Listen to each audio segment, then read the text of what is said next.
Did you even notice I was gone? We're ready to talk about non-uniform circular motion. So for non-uniform circular motion, we now have a situation where the sum of the forces tangentially is not zero.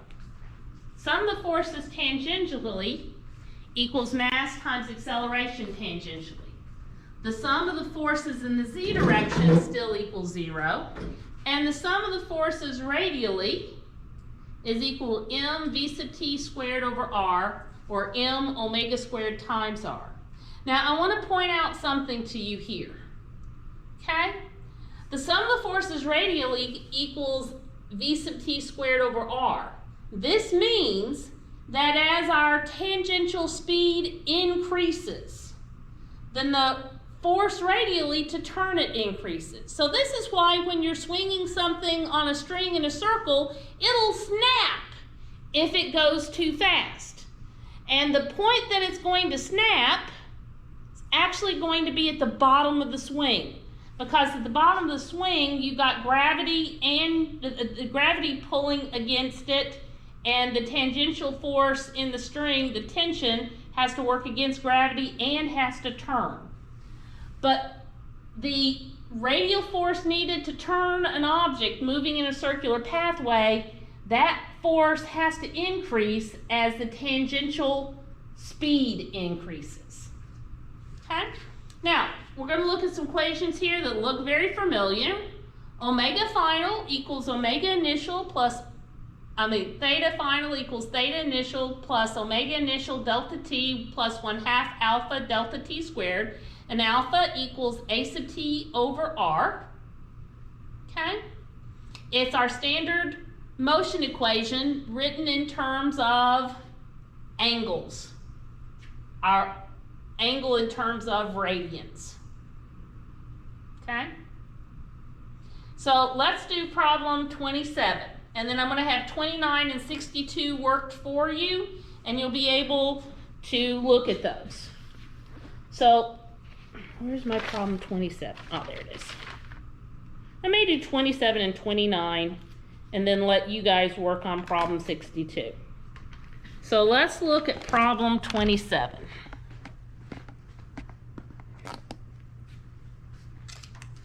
All right, if we look at problem 27, it reads as follows. Okay, a toy train rolls around a 1 meter diameter track. The coefficient of rolling friction is 0.10. How long does it take the train to stop? It is released with an angular speed of 30 RPMs. So we're asked delta t, and we'll want it in units of seconds.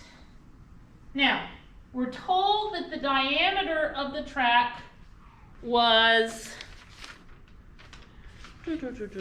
diameter was 1 meter. That means the radius is 0.500 meters. And we're told that omega initially is 30 revolutions per minute. And we know that omega final is going to be 0. And we're told that our coefficient of friction, u sub r, is equal to 0.10. Now, if we think about our track, okay, if I'm looking down, well, if I'm looking at the back of it, plus z direction, plus r direction, okay? So there's going to be the normal force and the force due to gravity along the z-axis. Some of the forces along the z-axis are going to have to be 0. So the normal force plus a minus, let's see, m times 9.80 meters per second squared has to be 0. So the normal force has to equal m times 9.80 meters per second squared. Okay? Now, we're not given a mass for it, so there's nothing I can do there. So the static rolling force, F sub r, is going to equal 0.10 times m times 9.80 meters per second squared. So it's m times 0.980 meters per second squared. Okay? Now, if we think about looking from up above, and this is the plus t-axis plus r-axis, okay? If velocity, if the velocity initially is in this direction, then the acceleration a sub t has to be in this direction. So that means that our force tangentially has to be in this direction, okay? And that's our frictional force, F sub r. So sum of the forces tangentially has to equal mass times acceleration tangentially. So I have a minus m times 0.980 meters per second squared has to equal m, times a sub t. So notice that the mass and the mass divide out, and a sub t is a minus 0.980 meters per second squared. Alpha equals a sub t divided by r, so 0.980 meters per second squared divided by the radius, 0.500 meters, says that alpha is a minus, I have it written down here, 1.96 radians per second. So I can say that omega final equals omega initial plus alpha delta t. So omega final is going to equal omega initial, but I've got it in revolutions per minute. So omega initial, I need to get in radians per second. So 30 revolutions per minute times 2 pi radians per revolution, 1 minute, 60 seconds. Omega initial is 3.14 radians per second.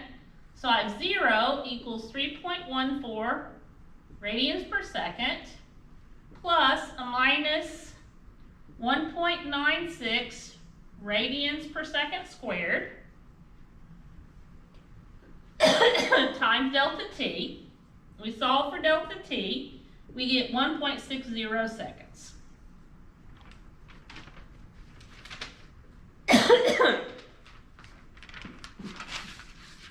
Okay. Took me a half a page to do it, so it's not a hard problem. Now, let's see. Let's look at problem 29. I think I'll let you do that one on your own. I don't think it's that hard.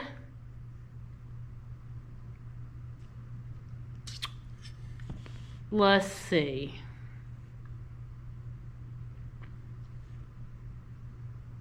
Let's do problem 62. If we can do problem 62, we got it.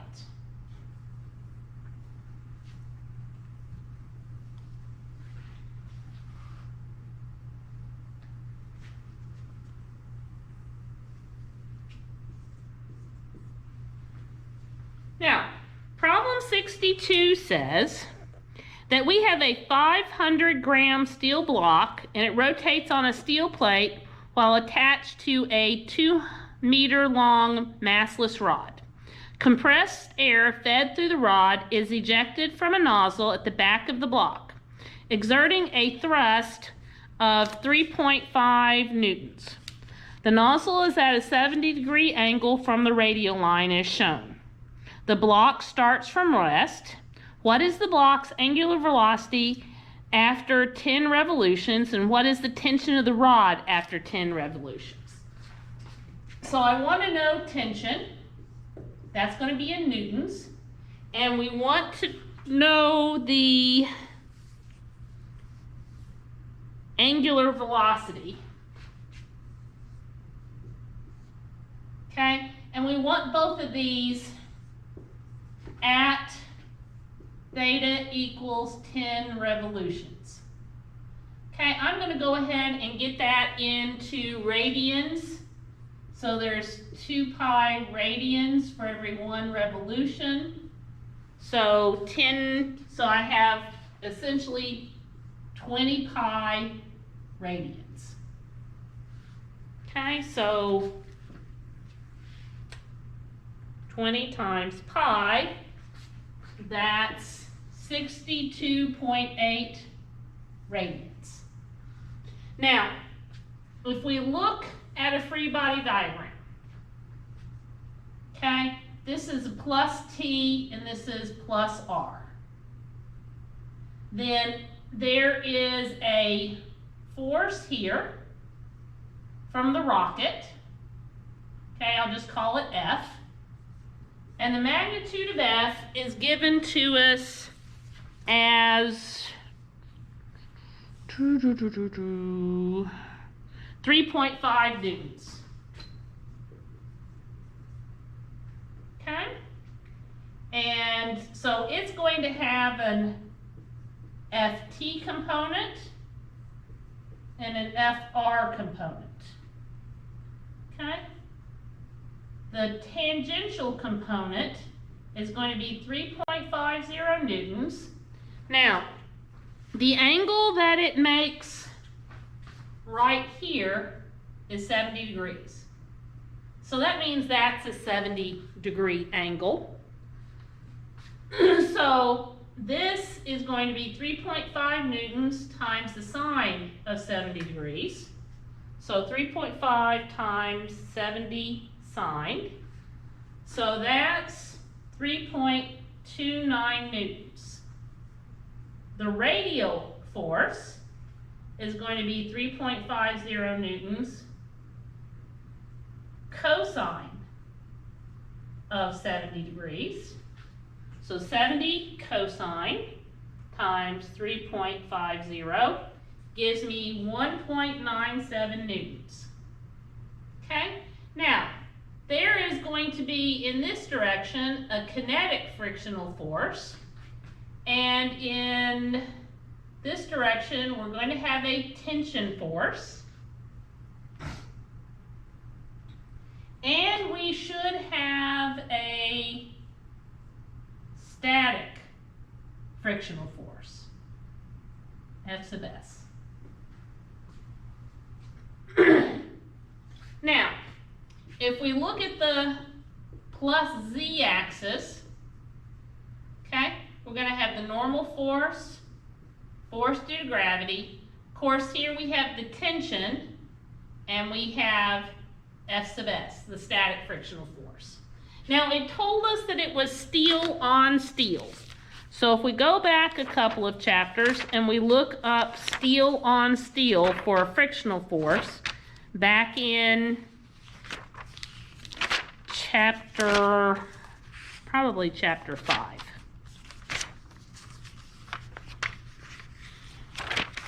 Okay, steel on steel, the static frictional force is 0.8 and the kinetic frictional force is 0.6. So mu sub S equals 0.80, mu sub K equals 0.60. Okay, so the mass of the block is given to us as 500 grams. So force due to gravity is going to be 4.90 newtons. So the normal force is going to be 4.90 newtons. So F sub K is going to be 0.60 newtons times 4.90 newtons. So 0.6 times 4.90 equals 2.94 newtons. F sub S, well, to assume that the static frictional force is non-existent in that point because, well, I'm just going to assume that for right now. Assume that all of the turning force is coming from the rod. Okay? So I'm going to get rid of this force. Because the static frictional force can change. Well, no, I'm going to leave that in there.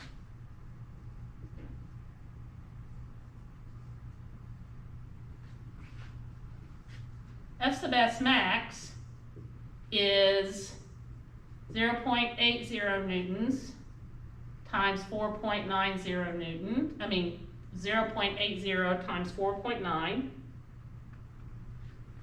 equals 3.92 newtons. Okay? So, if we look at the sum of the forces tangentially, that equals the mass, 0.500 kilograms, times the acceleration tangentially. So, tangentially, we have the 3.29 newtons plus the minus 2.94 newtons has to equal 0.500 kilograms A sub t.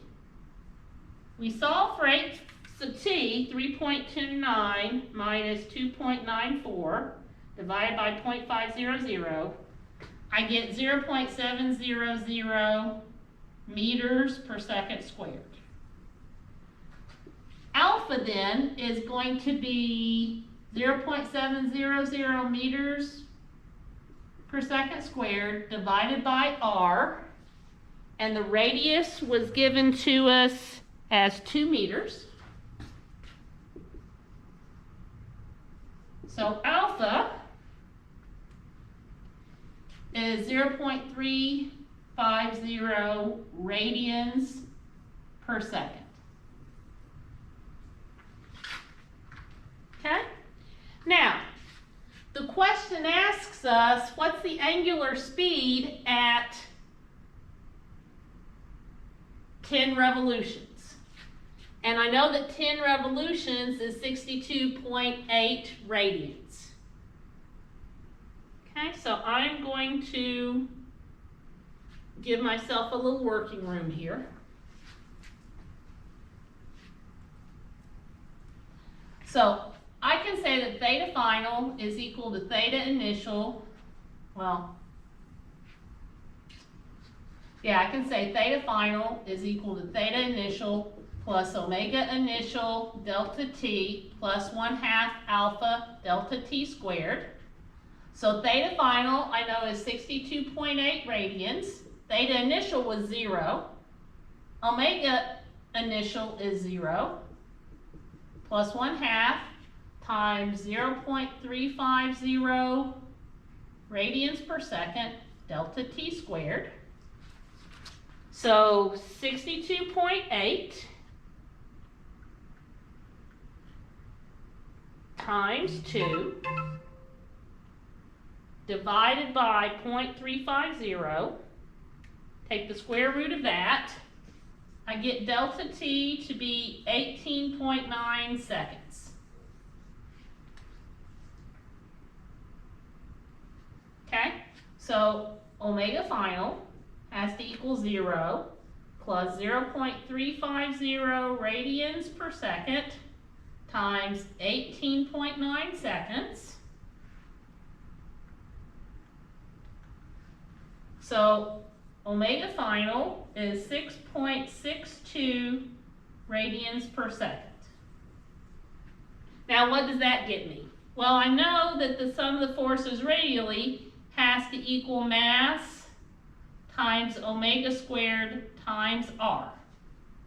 And radially, remember, we have the tension plus the static frictional force plus our Fx.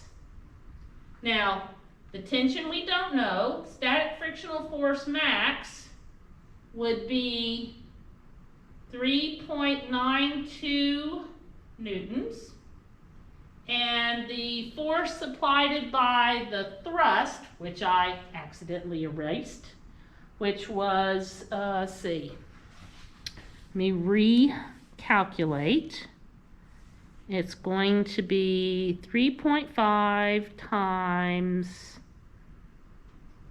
70 cosine. So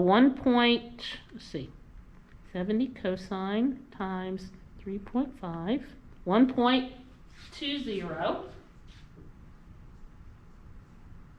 has to equal the mass, 0.500 kilograms, times 6.62 radians per second squared times R, which was 0.500 meters. So 0.5 times 6.62 squared times 0.5. So I have T plus 3.92 newtons plus 1.20 newtons equals 10.96 newtons. Well, let's go 11 newtons. So 11 minus 3.92 minus 1.20 says that the tension has to be 5.88 newtons. Now, if you can do problem 62, you can do any of the non-uniform circular motion problems in this chapter. And that, guys, ends chapter 8.